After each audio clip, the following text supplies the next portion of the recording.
Unions in America are on a decline. It's a fact. And according to the Bureau of Labor Statistics, today only 11% of American workers are a part of a union. That's a stark difference from the 1950s when 1 out of 3 Americans belonged to one. But although unions are submerging, worker-owned businesses in America are on the rise. Traditional worker-owned cooperatives represent democratic workplaces where each employee has a stake in the financial health of the business. That means each member has one vote in making company decisions. In the new documentary Shift Change, we see thriving examples of employee-owned businesses in the U.S., like this bakery in San Francisco. Too often I thought people who were working in progressive organizations, we were trying to protest other things and stop other things, but we weren't trying to build an alternative to that. And to really have a democratic society, we have to have the people who have the democratic values be able to produce bread and be able to produce bicycles and books and the things that we need. I like having a say in how the business is run. I think that when people share ownership, they take ownership. Ownership is the key ingredient in the co-op business model. Shift Change travels to Mondragon, Spain, where a 50-year-old network of cooperative businesses is the backbone of society. With 84,000 employees and $25 billion in annual revenue, this region around Mondragon has the lowest unemployment in Spain.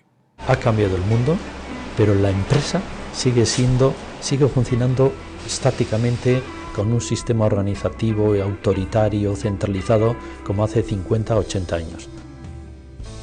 Es posible buscar el equilibrio entre ser empresas rentables y tener como fin último crear riqueza a la sociedad. Ese es el futuro no solamente cooperativo, sino también de cualquier tipo de empresa moderna del siglo XXI. At the AFL-CIO headquarters in Washington, D.C., a panel of guests spoke of the importance of supporting cooperatives as a way to provide a pathway to long-term economic stability. If you look around the country, there's the Bank of North Dakota, which is a public bank. There is a movement building up which is changing and democratizing the ownership of wealth. Now, co-ops are some of the most important part of that. Directly owned cooperative structures historically have been the key. And there's 130 million people involved in co-ops in the United States today. A large percentage of those in credit unions, one person, one vote, banks, if you like.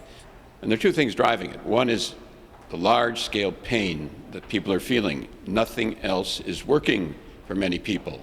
And I think that's why you're seeing the experimentation and the development. And I think that's why you're going to see more of it.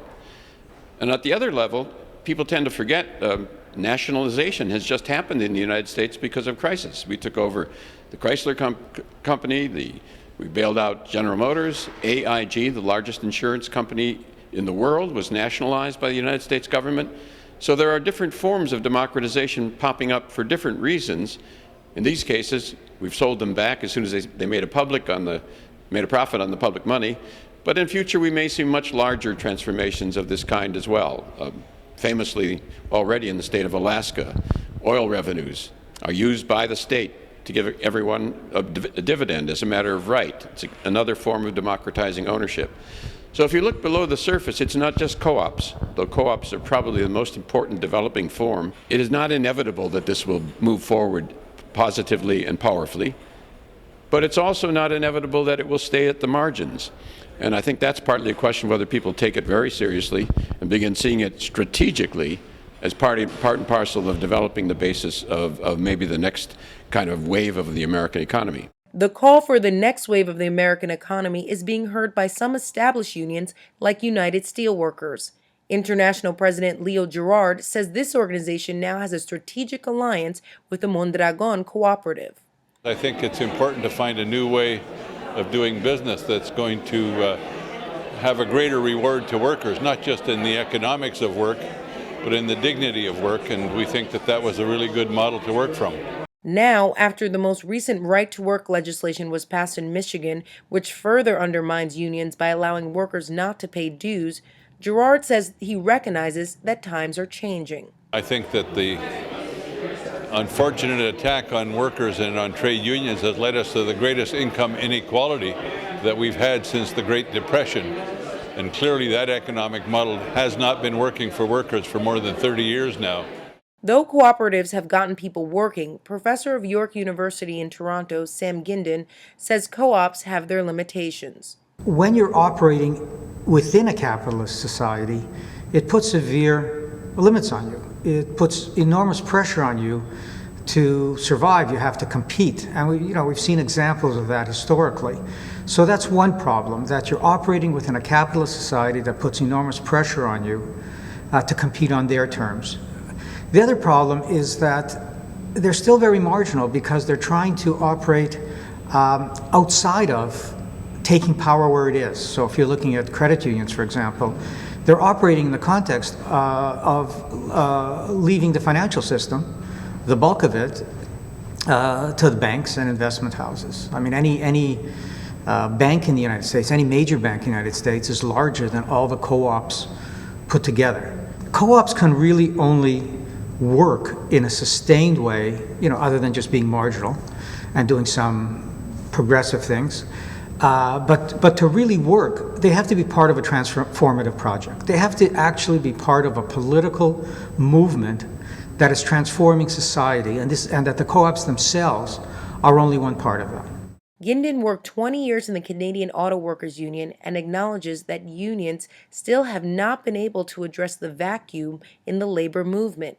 In short, he says, workers have to lead the fight.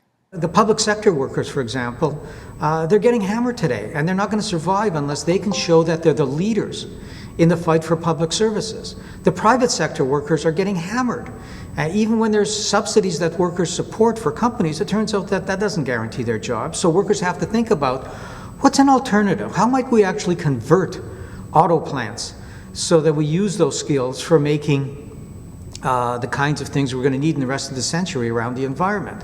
Now, once you start talking about those larger things and fitting co-ops into that kind of a model, then I think you're beginning to think about what change really means and how these different pieces fit into it.